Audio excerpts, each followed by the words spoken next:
नमस्कार, मैं श्रेया शर्मा और आप देख रहे हैं न्यूज लाइव। दिल्ली दौरे पर सीएम योगी राष्ट्रपति द्रौपदी मुर्मू से करेंगे मुलाकात। उत्तर प्रदेश के मुख्यमंत्री योगी आदित्यनाथ आज दिल्ली दौरे पर हैं। मुख्यमंत्री इस दौरान राष्ट्रपति द्रौपदी मुर्मू से मुलाकात करेंगे और गोरखपुर में बन रही उत्तर भारत की पहली फॉरेस्ट एंड हॉर्टिकल्चर यूनिवर्सिटी के उद्घाटन समारोह का औपचारिक निमंत्रण सौंपेंगे। ये यूनिवर्सिटी गोरखपुर की 5वीं यूनिवर्सिटी होगी। इस फॉरेस्ट एंड हॉर्टिकल्चर यूनिवर्सिटी का उद्घाटन 30 जून को प्रस्तावित है। गोरखपुर में इस यूनिवर्सिटी के शुरू होने से पूर्वांचल क्षेत्र में उच्च शिक्षा को बढ़ावा मिलेगा और स्थानीय छात्रों को बेहतर अवसर प्राप्त होंगे। गोरखपुर में बनी इस फॉरेस्ट एंड हॉर्टिकल्चर यूनिवर्सिटी की लागत 621 करोड़ रुपए आई है। इसे मुख्यमंत्री योगी आदित्यनाथ का ड्रीम प्रोजेक्ट बताया जा रहा है। ड्रैगन कैप्सूल से कल स्पेस स्टेशन के लिए रवाना होंगे शुभांशु शुक्ला। 12 प्रकार के प्रयोग करेगी टीम।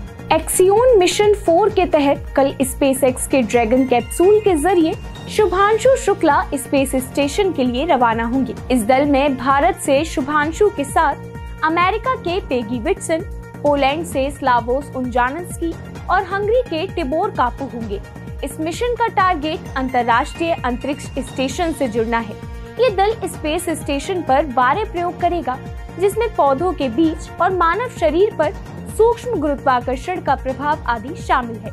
इस मिशन को पूरा करने से शुभांशु शुक्ला की ट्रेनिंग गगनयान मिशन के लिए मददगार होगी।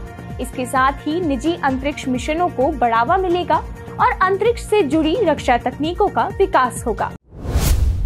बीसीसीआई बनाने जा रहा पटना में क्रिकेट स्टेडियम, 40,000 होगी दर्शक क्षमता। बिहार की राजधानी पटना का मोइनुल हक स्टेडियम अब अंतर्राष्ट्रीय स्तर के भव्य क्रिकेट कॉम्प्लेक्स में तब्दील होने जा रहा है। करीब 500 करोड़ रुपए की लागत से बनने वाले इस स्टेडियम में 40,000 दर्शकों के बैठने की क्षमता होगी। बीते 10 दिसंबर को बीसीसीआई को यह स्टेडियम 30 साल की लीज पर सौंपा गया था और इसके बाद अब निर्माण कार्य के लिए टेंडर प्रक्रिया अंतिम चरण में है। इस स्टेडियम परिसर में 2 इंटरनेशनल क्रिकेट मैदान होंगे और इसके साथ ही खिलाड़ियों के लिए gym, 2 dressing room, indoor practice area, practice net, video विश्लेषण सुविधा, seminar hall, board room, badminton, volleyball court, hostel, restaurant और क्लब हाउस जैसी सुविधाएं होंगी। प्रचंड गर्मी से उत्तर भारत में हाल बेहाल। फिलहाल 5 दिनों तक राहत के आसार नहीं। उत्तर भारत में प्रचंड गर्मी ने जीना मुहाल कर रखा है। मौसम विभाग के अनुसार अगले 5 दिनों तक गर्मी से राहत मिलने के आसार नहीं है। इस दौरान दिल्ली, एनसीआर, बिहार, उत्तर प्रदेश, राजस्थान सहित कई राज्यों में पारा 40 डिग्री सेल्सियस के पार पहुंच सकता है। दिल्ली में अधिकतम तापमान 42 डिग्री पार कर गया, जबकि हीट इंडेक्स 47.2 डिग्री रहा है। मौसम विभाग के अनुसार अगले 2 से 3 दिन में 20 से 30 किलोमीटर प्रति घंटे की रफ्तार से धूल भरी हवाएं चल सकती हैं और 12 जून के बाद आसमान में बादल छाए रहेंगे। स्काईमेट वेदर की रिपोर्ट के अनुसार 24-25 जून को मॉनसून दिल्ली में दस्तक दे सकता है, जबकि आमतौर पर 27 जून तक दिल्ली में मानसून का आगमन होता है। वहीं यूपी में 11 जून से मौसम बदलेगा और कई जिलों में तेज हवाओं के साथ हल्की से मध्यम बारिश हो सकती है।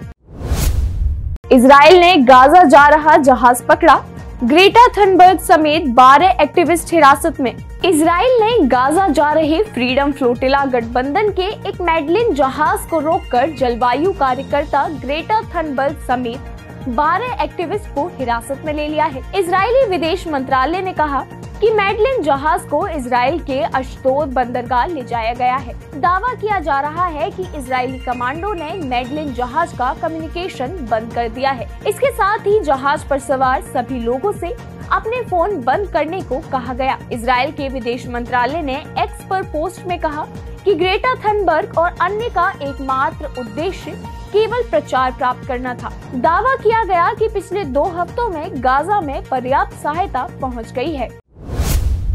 शेयर बाजार में लौटी हरियाली, सेंसेक्स में 400 अंकों से ज्यादा की तेजी। निफ्टी भी उछला। घरेलू शेयर बाजार में आज सेंसेक्स 400 अंकों से ज्यादा की तेजी के साथ 82,600 अंक के लेवल पर कारोबार करता रहा। इसके साथ ही निफ्टी में 100 अंकों से ज्यादा की तेजी आई और ये 25,100 के लेवल पर पहुंच गया। शेयर बाजार में शुरुआती कारोबार के दौरान सेंसेक्स के 30 शेयरों में से 26 में तेजी देखने को मिली। आज ऑटो, बैंकिंग और आईटी शेयर्स में ज्यादा तेजी रही। वहीं एशियाई बाजारों में जापान का निक्केई 1.05% की तेजी के साथ 38,137 पर और कोरिया का कॉस्पी 1.72% बढ़कर 2,860 पर कारोबार करता नजर आया। वहीं हांगकांग के हैंगसेंग इंडेक्स ने 0.90% और चीन के शंघाई कंपोजिट ने 0.23% की तेजी दर्ज की।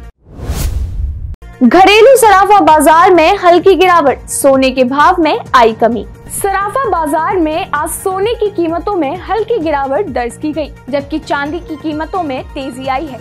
आज 24 कैरेट सोने का भाव 280 रुपए प्रति 10 ग्राम कम हुआ है, जबकि चांदी की कीमतें 1,000 रुपए प्रति किलोग्राम बढ़ी हैं। India Boolean and jewellers association के अनुसार 10 ग्राम 24 कैरेट सोने का दाम घटकर 95,718 रुपए पर आ गया है। वहीं 1 किलो चांदी का दाम बढ़कर 1,05,290 रुपए हो गया है। ये चांदी का ऑल टाइम हाई है। इससे पहले सोने ने 21 अप्रैल को 99,100 रुपए प्रति 10 ग्राम का ऑल टाइम हाई रेट बनाया था। आज के लिए बस इतना ही। कल फिर मिलेंगे देश दुनिया की नई जानकारियों के साथ। तब तक के लिए देखते रहिए और सब्सक्राइब कीजिए IIMT मीडिया।